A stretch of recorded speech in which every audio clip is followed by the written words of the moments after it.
कर्मवीरांच्या या पवित्र कार्यासाठी अवघ्या महाराष्ट्रात हजारो मदतीचे हात पुढे आले, तसेच असंख्य कार्यकर्त्यांचीही मदत लाभली. यामध्ये आपल्या विलक्षण त्यागाने, समर्पण भावनेने, एकरूपतेने पैगंबरवासी इस्माईल साहेब मुल्ला साहेबांनी कार्य केले. रेस शिक्षण संस्थेसाठी निस्वार्थी व स्वयंसेवी वृत्तीने मुल्ला साहेबांनी काम केलेले आहे.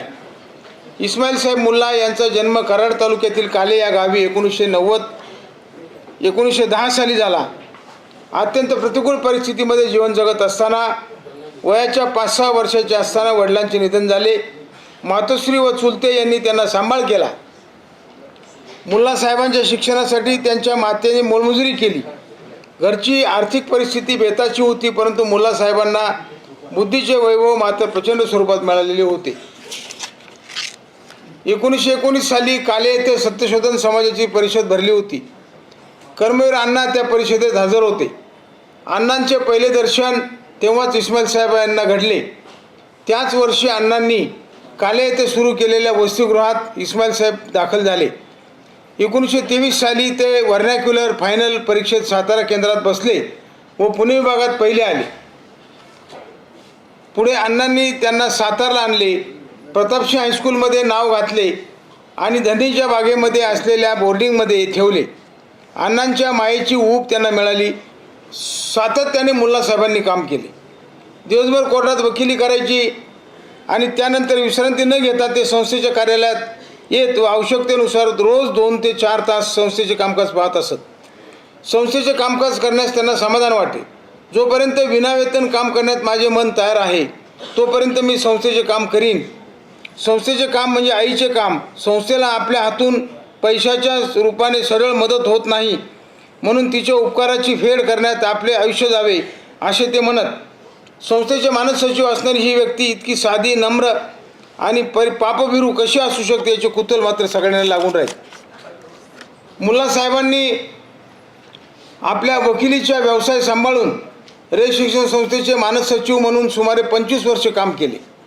कर्मवीर अण्णांच्या महानिर्वाणानंतर संस्थेच्या बिकट परिस्थितीत मुल्ला साहेबांनी मानद सचिव म्हणून जी कामगिरी बजावली ती संस्थेच्या इतिहासात खरोखर अजोड चिरस्मरणीय अशीच आहे.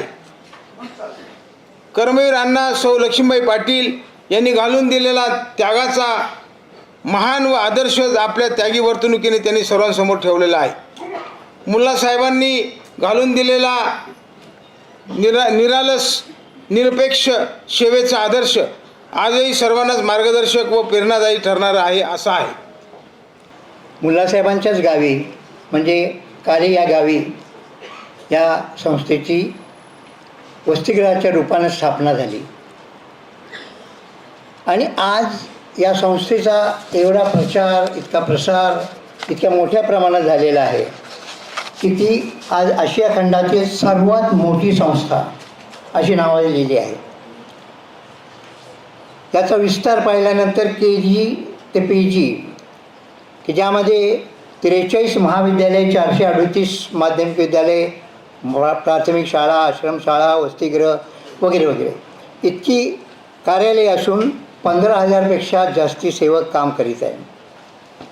आणि सर्वात उल्लेखनीय बाब म्हणजे ज्या रेस शिक्षण संस्थेचे संस्थापक कर्मवीर अण्णा यांनी संस्थेच्या स्थापनेनंतर थोड्याच दिवसात एक भविष्यवाणी वर्तवली होती आणि जे स्वप्न रंगवलं होतं की या रेस शिक्षण संस्थेचं एक आपलं विद्यापीठ असावं आणि त्याची पूर्तता ही अलीकडं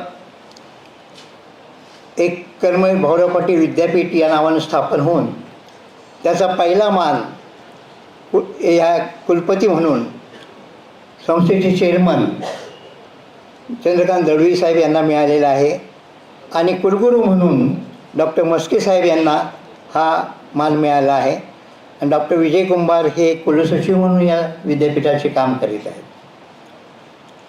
संस्थेचा व्याप आणि विस्तार पाहिल्यावर असं वाटतं की संस्थेचे संस्थापक कर्मवीर भाऊराव पाटील यांनी आपल्या हयातीत ज्या विलक्षण वेगाने या शैक्षणिक प्रसाराचं कार्य केलं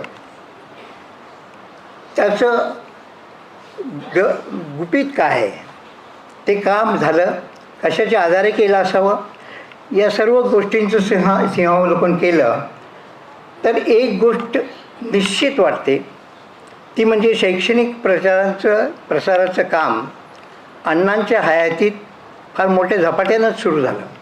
अण्णांनी जे वाढवलं रोपटं जे वाढलेलं होतं, जी शिक्षणाची भरारी जी मोठ्या प्रमाणात झाली होती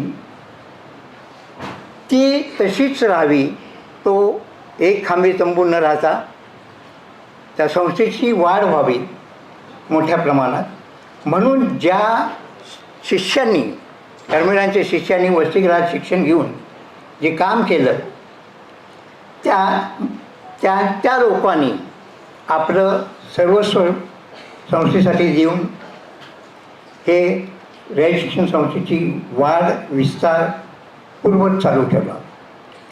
आणि त्यामध्ये या शिक्षणरूपी महायज्ञामध्ये आपली आहुती देणारे निस्पृह निगर्वी आणि निर्मळ चारित्र्याने समर्पित भावनेनं आपलं जीवन रयत शिक्षण संस्थेला जे समर्पित केलं, ज्या लोकांनी समर्पित केलं त्यामध्ये मुल्लासाहेबांचं नाव अग्रगण्य होतं. पण त्याचबरोबर नुसते मुल्लासाहेबच नव्हे तर त्याचबरोबर आमचे रामभाऊ नलवडे साहेब, माजी चेअरमन BN नलवडे, नंतर अण्णांचे चिरंजीव आप्पासाहेब पाटील, AD मगदूम, AD आतार, बाम ठोके, PG पाटील, अशी कितीतरी माणसं होती. आणि त्यामध्ये एक हे गोष्ट आपल्या नाव विसरता येणार नाही की जे म्हणजे डॉक्टर ND पाटील, की ज्यांच्या अथक प्रयत्नानं ही रयत शिक्षण संस्था पुढं इतक्या मोठ्या प्रमाणात वाढली आणि त्याचं हे श्रेय सगळ्या या लोकांना जातं. संस्थेचं काम करीत असताना आपल्याला संस्थेचं एक पैसाही आपल्याकडे येता कामा नये, म्हणून त्यांनी स्वतःच्या कामासाठी कधी संस्थेची गाडीही वापरली नाही. आणि हे त्यांनी पाळलं आपल्या आयुष्यापर्यंत. पण आयुष्याच्या शेवटच्या क्षणी देखील नीतीनं देखील त्यांना साथ दिली. ती अशी की 16 डिसेंबरला 1976 हे कर्फ्यू होतं सातारला. त्यामुळे सगळं शिक्षकात कुठं हे नव्हतं. आणि त्यावेळेला संस्थेच्या गाड्या भरपूर होत्या, पण संस्थेची गाडी वापरायची नाही असं त्यांच्या जीवनात त्यांनी ठरवलं होतं. नीतीन देखील त्यांच्या मृत्यूनंतर, त्या मृत्यूच्या वेळी त्यांना गाडी मिळाली नाही कर्फ्यू असल्यामुळं. आणि मग डॉक्टर आगाशीने आमचे शेजारीच होते, त्यांनी त्यांची गाडी घेऊन आर्यंगलमध्ये त्यांना नेलं आणि तिथं त्यांची प्राणज्योत पाटे मावळली. असा हा जो प्रसंग होता त्यांचा, तो आयुष्याच्या शेवटच्या क्षणी देखील नीतीनं त्यांच्याशी कधी प्रतारणा केली नाही हे दिसून येते. आता हा जो जीवनपट आपण पाहिला, सुख अशी गोष्ट त्यांच्या आयुष्यात कधीच आली नाही, फिरकली नाही. आणि त्यामुळं एक प्रसंग मला आठवतो की ज्या वेळेला मी LLBला तिसरा आलो युनिव्हर्सिटीमध्ये, त्यावेळेला मी अगदी फार आनंदाने सांगायला गेलो वडिलांना की मी तिसरा आलो आहे युनिव्हर्सिटीमध्ये. त्यावेळेला मला वाटलं की वडील आनंद हसतील, तेव्हा गाया भेट होईल. ते तसं काही न होता त्यांच्या डोळ्यात अश्रू यायला लागले. ते म्हटले की हे जे सुख मिळालेलं आहे, आज जे मी सुख बघतोय ते खरंच सुख आहे का, हे टिकेल का, हे राहील का, ह्याची भीती आणि ते दुःख त्यांच्या मनात होतं. त्यामुळे ते अश्रू डोळ्यातून दिसून आले. अशा प्रकारे त्यांचं जीवन जे बघितलं तर सगळं कष्टमय आणि अतिशय म्हणजे एखाद्या निरागस आणि कुठल्या ह्याच्यामध्ये रस नसणारे असं त्यांचं जीवन होतं. त्यामुळं त्यांनी आपलं एक ठरवलं की आपल्या आयुष्याचं गणित की द्रव्यार्जन करायचं ते वकिलीच्या माध्यमातून आपल्यासाठी आणि आपल्या कुटुंबासाठी, आणि संस्थेची जी सेवा करायची ती आजन्म सेवा करायची, कुठल्या प्रकारच्या निरपेक्ष भावनेनं आपल्या मातृसंस्थेची सेवा करायची. हे दोन गोष्टी त्यांनी ठेवलेल्या आहेत. समिधा या ग्रंथाचे प्रकाशन होईल. पैगंबरवासी इस्माईल साहेब मुल्ला यांच्या जीवन कार्यावर प्रकाश टाकणाऱ्या माजी प्राचार्य डॉक्टर एम.ए. शेख यांनी संपादित केलेल्या समिधा या ग्रंथाच्या 3ऱ्या आवृत्तीचे प्रकाशन रयत शिक्षण संस्थेचे चेअरमन आदरणीय चंद्रकांत दळवी साहेब व व्यासपीठावरील इतर मान्यवरांच्या हस्ते होईल. मी त्यांना विनंती करते की आपण सदर ग्रंथाचे प्रकाशन करावे. समिधेप्रमाणे आपले संपूर्ण आयुष्य रयत शिक्षण संस्थेच्या ज्ञानकुंडामध्ये समर्पित केलेल्या आदरणीय इस्माईल साहेब मुल्ला साहेब यांचा संपूर्ण जीवनपट समिधा या ग्रंथामध्ये सामावलेला आहे. विविध लेखकांच्या लेखणीतून शब्दांकित झालेला आहे, जो येणाऱ्या अनेक पिढ्यांना दिशादर्शक ठरणार आहे. मान्यवरांच्या हस्ते समिधा या ग्रंथाचे प्रकाशन होत आहे.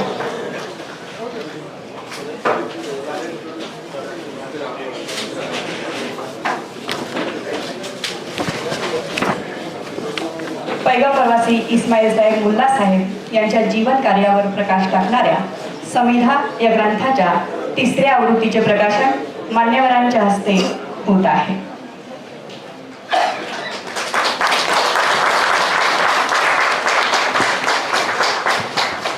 इस्माईल मुल्ला साहेबांच्या सारखी माणसं अण्णांनी निर्माण केली, असे हजारो माणसं निर्माण केली. त्याच्यातला शिरोमणी कोण असेल तर इस्माईल मुल्ला साहेब आहेत असं म्हटलं तर चुकीचं होणार नाही.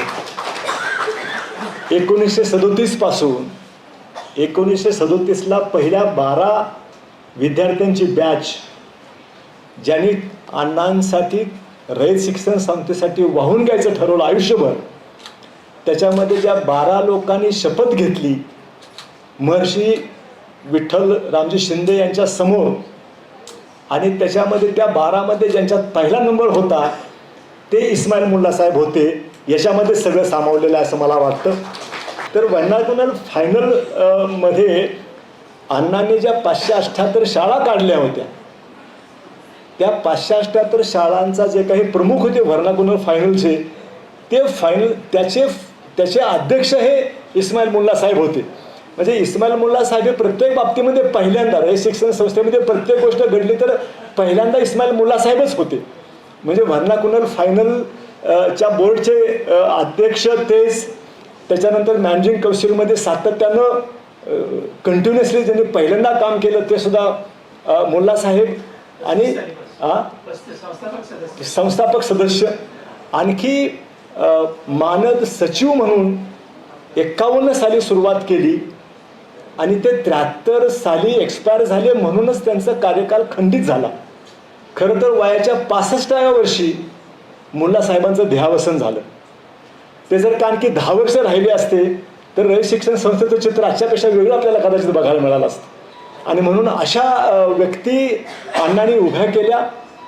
त्यांच्यासाठी पहिल्यांदा अण्णा झिजले आणि मग अण्णांच्यासाठी आणि संस्थेसाठी अनेक लोक झिजले. त्याच्यामध्ये सर्वात वरचं नाव इस्माईल मुल्ला साहेबांचं होतं असं म्हटलं तर चुकीचं होणार नाही. अशा इस्माईल मुल्ला साहेबांच्या नावानं आज आपण सदानंद मोरे साहेबांना या ठिकाणी पुरस्कार देतो आहोत. मी पहिल्यांदा धन्यवाद देतो मोरे साहेब आपणाला की आपण हा पुरस्कार स्वीकारला. इस्माईल मुल्ला साहेबांच्या नावाचा रयत शिक्षण संस्थेचा पुरस्कार आपण स्वीकारला. आम्हाला अतिशय अभिमान वाटला की आपण, कारण मोरे साहेब हे रयत शिक्षण संस्थेच्या देहू रोड शाखेचे माजी विद्यार्थी आहेत. सगळ्यात महत्त्वाचं आजच्या या पुण्यतिथी कार्यक्रमाच्या निमित्तानं आदरणीय मोरे सरांना जे मानपत्र दिलं जाणार आहे या पुरस्काराच्या निमित्तानं, त्या मानपत्राचं वाचन मी आपणा सर्वांच्या अवलोकनार्थ या ठिकाणी करतो आहे. रयत शिक्षण संस्था सातारा पैगंबरवासी इस्माईल साहेब मुल्ला जीवनगौरव पुरस्कार 2025 मानपत्र. प्रति माननीय प्राध्यापक डॉक्टर सदानंद मोरे, ज्येष्ठ विचारवंत, पुणे. सविनय प्रणाम. महाराष्ट्र प्रवाहाच्या विरुद्ध जाऊन स्वतःचा सशक्त आणि दणकट विचार स्वतंत्रपणे प्रतिपादित करणाऱ्या विद्वज्जनांची भूमी. स्वातंत्र्य हाच स्थायीभाव असलेल्या या भूमीत शतकानुशतके प्रागतिक विचारांचे चिंतन आणि मनन होत आले आहे. प्रथा, रूढी, परंपराने ग्रस्त असलेली प्राचीन जीवन प्रणाली, तत्त्वज्ञान आणि विचार परंपरेला आव्हान देणारे देऊन समतेचे, ममतेचे आणि मानव्याचे वैश्विक तत्त्वज्ञान उभे करणारी ही भूमी आहे.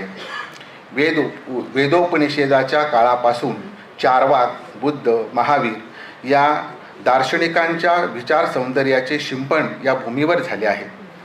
अविवेकाची काजळी पुसून टाकणाऱ्या संत महात्म्यांच्या वारकरी संप्रदायाच्या सात्विक प्रकाशाने हा महाराष्ट्र उजळून निघाला आहे. सुधारकांच्या दूरदृष्टीने महाराष्ट्राला आत्मभान दिले आहे. महाराष्ट्राचे वैचारिक पर्यावरण विशुद्ध करणाऱ्या या महान परंपरेतील समकाळातील एक महत्त्वपूर्ण व्यक्तिमत्व म्हणजे तत्वचिंतक professor doctor Sadanand More sir होत. तत्वज्ञानाचे प्रख्यात भाष्यकार, संत साहित्याचे थोर संशोधक, महाराष्ट्रातील लोकव्यवहाराचे साक्षेपी समीक्षक, महाराष्ट्र संस्कृती, समाज आणि साहित्याचे निष्णात अभ्यासक, संत विचारांचे निरूपणकार, महाराष्ट्राचे प्रबोधनकार अशी आपली ओळख.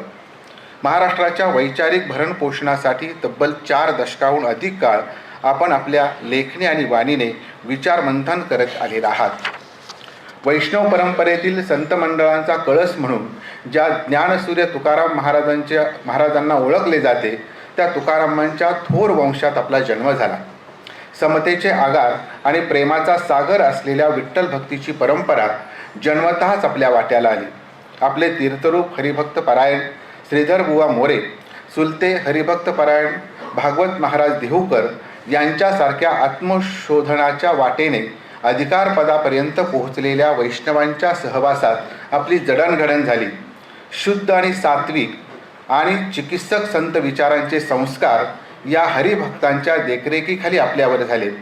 मनुष्याचा उद्धार करणारे हे विशुद्ध तत्वचिंतन बालपणीच आपल्या भावविश्वाचा भाग झाल्यामुळे प्राथमिक शाळेत धुळाक्षरे गिरवीत असतानाच आपण आंतरिक उर्मीने सांप्रदायिक प्रवचन सेवेचा प्रारंभ केला. संत विचारांचे चिकित्सक आकलन करण्याची शक्ती आपल्या विचारांमध्ये आली की शालांत परीक्षांच्या उंबरट्यावर असतानाच अध्यात्माच्या वाटेने पुढे पावले टाकताना आपल्या तत्वचिंतनाला आधुनिक सुधारणावादी विचारांची साथ लाभली. त्यामुळे संत तुकारामांच्या विद्रोही आणि परंपरावादी पैलूवर प्रकाश टाकणारा आपण विद्यार्थी दशेत लिहिलेला समाजसुधारक संत तुकाराम हा लेख दस्तूर खुद्द आचार्य आत्रे यांना देखील मोहित करून गेला. टाळ मृदुंगांच्या जयघोषात केवळ आध्यात्मिक चर्चेत अडकलेले संत विचार, अभंग आणि ओव्यांना आपण तत्वचिंतनाच्या कक्षेत आणले. संशोधकाच्या दृष्टीने या संत ठेव्याकडे बघून वैश्विक जीवनामृताचा परिचय सकल जनांना नव्याने करून दिलात. वारकरी संप्रदायाने 7 दशकापूर्वी सुरू केलेल्या सामाजिक आणि सांस्कृतिक उत्थानाचे मर्मग्राही विश्लेषण करून आपण महाराष्ट्र संस्कृतीच्या पाऊलखुणांचा लोकविलक्षण वेध घेतला. पारलौकिक धर्मवेड्या संकल्पना, शोषणाच्या परंपरा आणि यालाच मुक्तीचा मार्ग मानणाऱ्या व्यवस्थेविरुद्ध वारकरी संप्रदायाने केलेल्या बंडखोरीचा, भक्ती चळवळीचा संशोधनात्मक इतिहास मांडणारा संत तुकाराम हा बृहत ग्रंथ असो किंवा स्वातंत्र्य लढ्यातील स्थित्यंतराचे अवलोकन करणारा लोकमान्य ते महात्मा हा विद्वत्तापूर्ण ग्रंथ असो, आपण महाराष्ट्र सारस्वताला खऱ्या अर्थाने समृद्ध केले आहे. महाराष्ट्राच्या विचारांची गगनभेदी गर्जना शब्दबद्ध करताना आपल्या व्यासंगाला भरती आले आहे. उजळल्या दिशा आणि शिवचरित्र या नाटकातून आपण महाराष्ट्राच्या राजकारणाचा कलात्मक आविष्कार केला आहे. महाराष्ट्रीय लोकजीवनाचे अफाट आकलन, इतिहासाचे अचूक विश्लेषण आणि वर्तमानाचा अन्वयार्थ लावण्याची आपली चिंतनशील प्रवृत्ती सीमित करणारी आहे.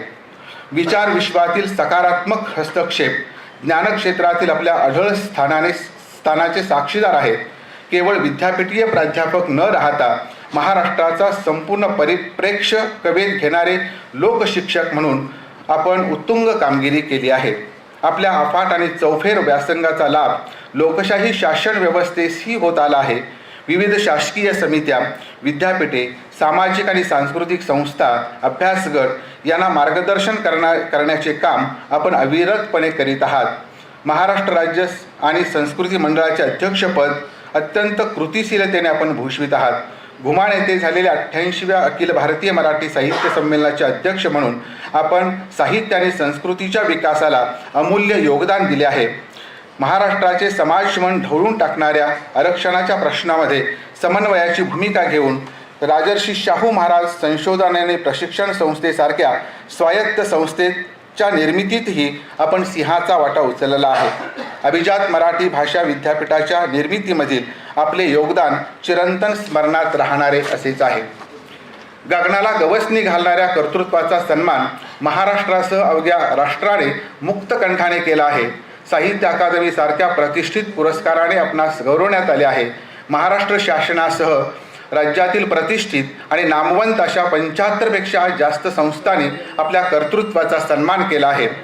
बहुजन समाजाच्या शिक्षण उत्थानासाठी पद्मभूषण डॉक्टर कर्मवीर भाऊराव पाटील यांनी स्थापन केलेल्या आणि आधुनिक महाराष्ट्राच्या जडणघडणीतील बहुमोल योगदान देणाऱ्या रयत शिक्षण संस्थेचे निष्ठावंत आणि त्यागी रयत सेवक म्हणजे आदरणीय मुल्लासाहेब होय. त्यांनी संस्थेच्या माध्यमातून बहुजन समाजातील सर्वसामान्य विद्यार्थ्यांच्या कल्याणासाठी असामान्य योगदान दिले आहे. अत्यंत निरपेक्ष भावनेने त्यांनी संस्थेची सेवा केली आहे.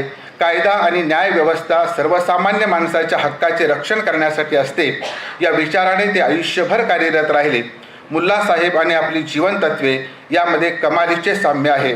ही बाब आम्हा रयतवासियांच्या दृष्टीने अत्यंत आनंददायी अशी आहे. म्हणूनच आपल्या उत्तुंग कर्तृत्वाच्या सन्मानार्थ रयत शिक्षण संस्थेच्या वतीने थोर लोकसेवक कर्मवीर भाऊराव पाटील यांच्या शैक्षणिक चळवळीतील निष्ठावंत कार्यकर्ते इस्माईल साहेब मुल्ला यांच्या नावाने दिला जाणारा पैगंबरवासी इस्माईल साहेब मुल्ला जीवनगौरव पुरस्कार कृतज्ञतापूर्वक आपणास प्रदान करताना आम्हास विशेष आनंद आणि अभिमान वाटत आहे. आपले कार्यकर्तृत्व असेच वर्धिष्णू होत राहो ही सदिच्छा. आपले नम्र माननीय शरद पवार अध्यक्ष रयत शिक्षण संस्था सातारा, माननीय चंद्रकांत दळवी चेअरमन रयत शिक्षण संस्था सातारा, माननीय विकास देशमुख सचिव रयत शिक्षण संस्था सातारा, मानपत्र लेखन डॉक्टर शिवलिंग मेनपुत्रे. धन्यवाद. आजच्या पुण्यतिथी कार्यक्रमाचे प्रमुख अतिथी ज्येष्ठ समाजसेवक व राजकीय कार्यकर्ते सन्माननीय उल्हास पवार साहेब यांना मी विनंती करते की त्यांनी यावर्षीचा पैगंबरवासी इस्माईल साहेब मुल्ला साहेब जीवन गौरव पुरस्कार ज्येष्ठ साहित्यिक व महाराष्ट्र राज्य साहित्य संस्कृती मंडळाचे अध्यक्ष सन्माननीय डॉक्टर सदानंद मोरे साहेब यांना सन्मानपूर्वक प्रदान करावा. या पुरस्काराचं स्वरूप असं आहे: शाल, सन्मानचिन्ह, मानपत्र व 1 लाख रुपयांचा धनादेश. इस्माईल साहेब मुल्ला साहेब यांनी सन 1938 ते 1973 एवढा प्रदीर्घ काळ रयत शिक्षण संस्थेची अत्यंत निष्ठेने आणि श्रद्धेने सेवा करून समाजापुढे त्यागाचा आदर्श उभा केलेला आहे. त्यांच्या जीवन कार्यातून नव्या पिढीने प्रेरणा घ्यावी यासाठी दरवर्षी हा पुरस्कार प्रदान केला जातो. यावर्षीचे सत्कारमूर्ती ज्येष्ठ साहित्यिक सन्माननीय डॉक्टर सदानंद मोरे साहेब यांना हा पुरस्कार प्रदान करण्यात येत आहे. त्यांचे संस्थेच्या वतीने हार्दिक हार्दिक अभिनंदन.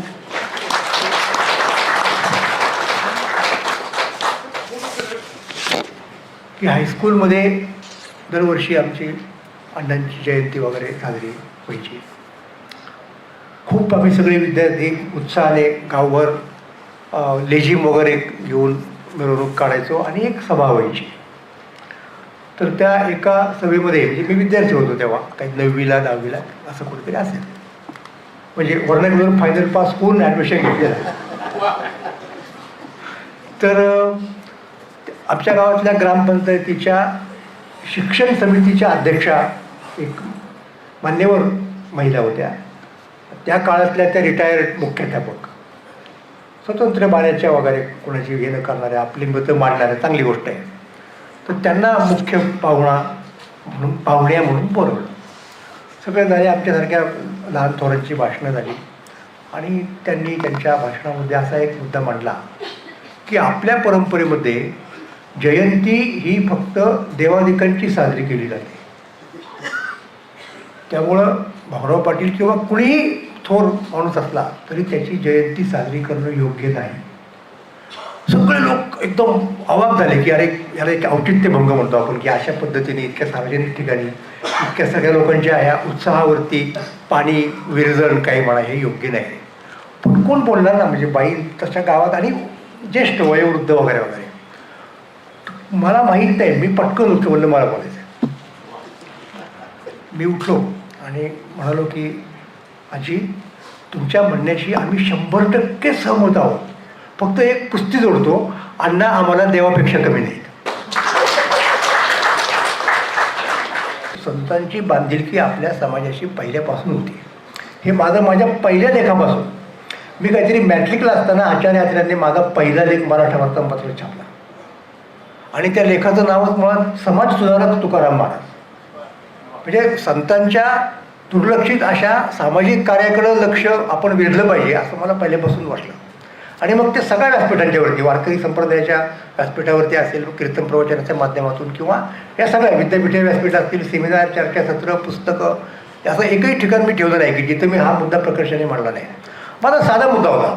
साधारणपणे लोकांना काय वाटतं माहिती का, की समाज सुधारणा क्रांती वगैरे म्हटल्यानंतर साहजिकपणे लोकांच्या समोर आपोआपच की इंग्रज काळामध्ये जी मंडळी होऊन गेली मोठी, त्यांच्याबद्दल आपल्याला अत्यंत आदर आहे. म्हणजे महात्मा ज्योतिराव फुले असतील किंवा डॉक्टर बाबासाहेब आंबेडकर असतील, विठ्ठल शिंदे असतील, या सगळ्यांच्या संदर्भात त्यांच्याबद्दल लोक चांगलं बोलतात, बोललंच पाहिजे.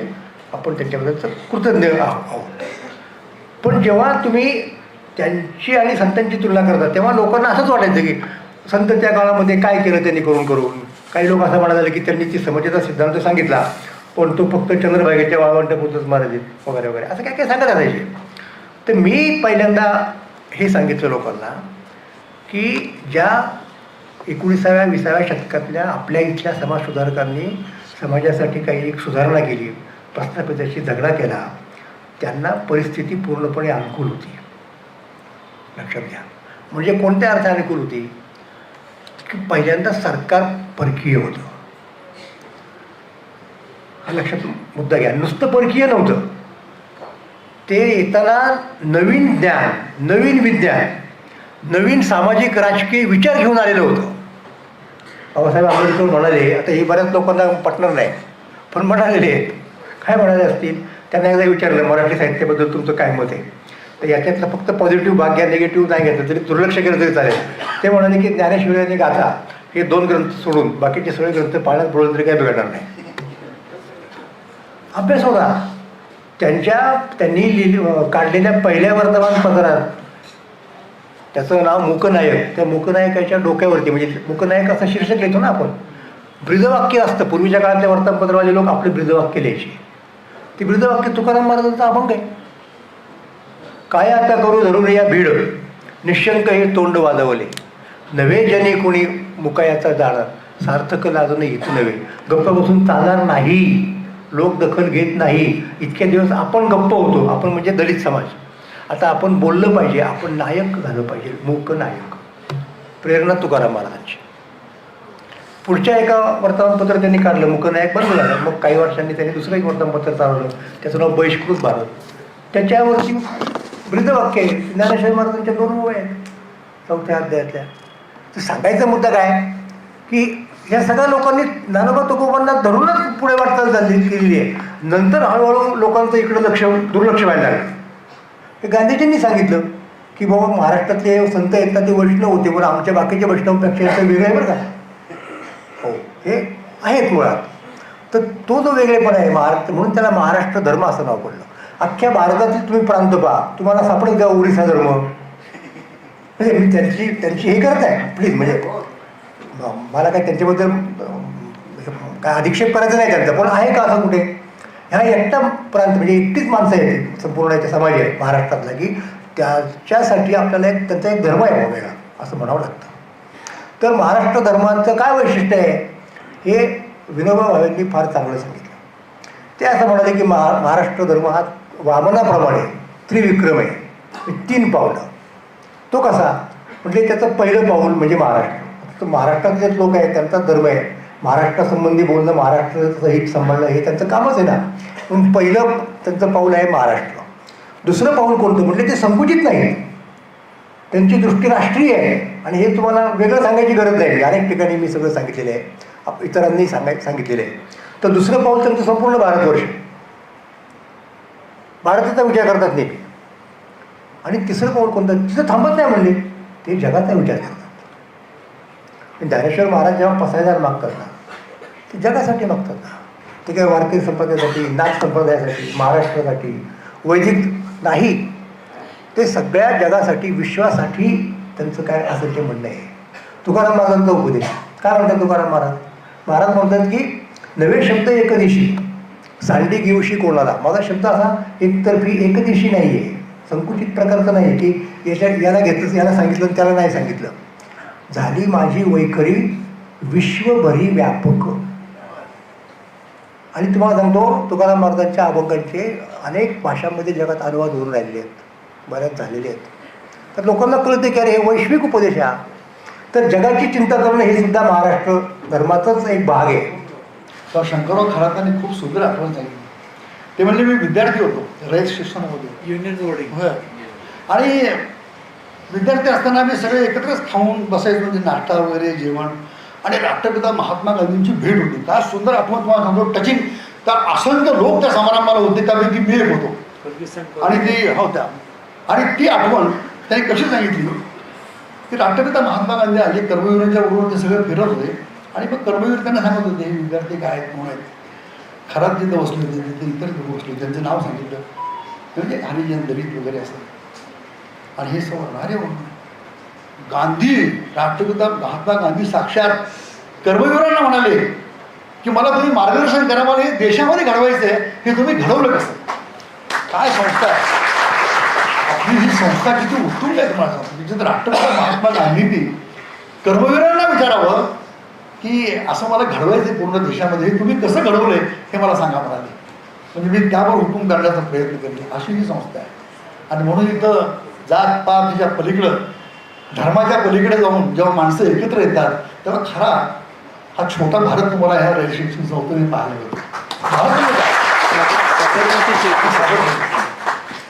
हे किती महत्त्वाचं तुम्ही मला सांगा. ही आठवण जेव्हा त्या ठिकाणी सांगितली तेव्हा गांधी सुद्धा त्यांच्या कृतीमुळं, कृतिशीलतेमुळं प्रभावित झाले असे कर्मवीर. आणि कर्मवीरांनी ज्यांना आपल्याबरोबर घेतले ते बोलला. खरं सांगतो मला, मी आता आपण ह्या सगळ्या गोष्टी मी जेव्हा आता सत्यशोधक चळवळ, इतर चळवळी याचं वर्णन त्या ठिकाणी करत होते, बहुजन समाज हा शब्द त्यांनी उच्चारला. आज आपण त्याची व्याख्या काय केली, अभिजन महाजन आणि बहुजन अशी ती पाहिली होती. म्हणजे मुख्यतः महाजन आणि बहुजन. आणि बहुजन म्हणजे मराठा, साळी, माळी, धनगर, कोळी वगैरे वगैरे अशी 18 पगड फार मोठी यादी होती. तो बहुजन.